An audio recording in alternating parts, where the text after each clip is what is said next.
നിയമസഭയിലെ മേലുദ്യോഗസ്ഥനെതിരെ വനിതാ watch and ward ഉദ്യോഗസ്ഥയുടെ പരാതി. മാനസിക പീഡനത്തിനാണ് പരാതി. ചീഫ് മാർഷൽ ഇൻചാർജ് മൊയ്തീൻ ഹുസൈനെതിരെയാണ് നിയമസഭാ സെക്രട്ടറിക്ക് പരാതി നൽകിയത്. മെഡിക്കൽ ലീവ് എടുത്തതിൽ അതൃപ്തി പ്രകടിപ്പിച്ച മൊയ്തീൻ ഹുസൈൻ മാനസികമായി പീഡിപ്പിച്ചെന്നാണ് യുവതിയുടെ പരാതി. യുവതിക്ക് വേണ്ടി ഭർത്താവാണ് പരാതി നൽകിയത്. മേലുദ്യോഗസ്ഥരിൽ നിന്ന് മാനസിക പീഡനം ഏൽക്കേണ്ടി വന്നു എന്ന് കാണിച്ചാണ് പരാതി.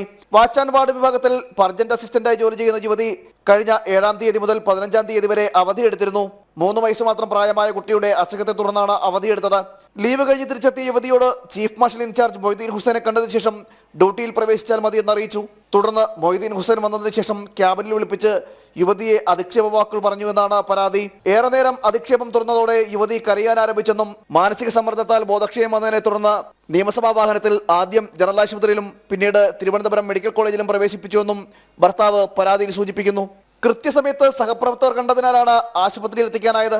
അല്ലായിരുന്നെങ്കിൽ യുവതിയുടെ ജീവന് തന്നെ ആപത്തുണ്ടാകാൻ സാധ്യതയുണ്ടായിരുന്നുവെന്നുമാണ് ഭർത്താവിന്റെ പരാതി. യുവതിയെ മാനസികമായി പീഡിപ്പിച്ച മൊയ്തീനെതിരെ നടപടി ഉണ്ടാകണമെന്നാണ് ആവശ്യം. ഇതിനു മുമ്പും മൊയ്തീനെതിരെ പരാതി ഉയർന്നിരുന്നു.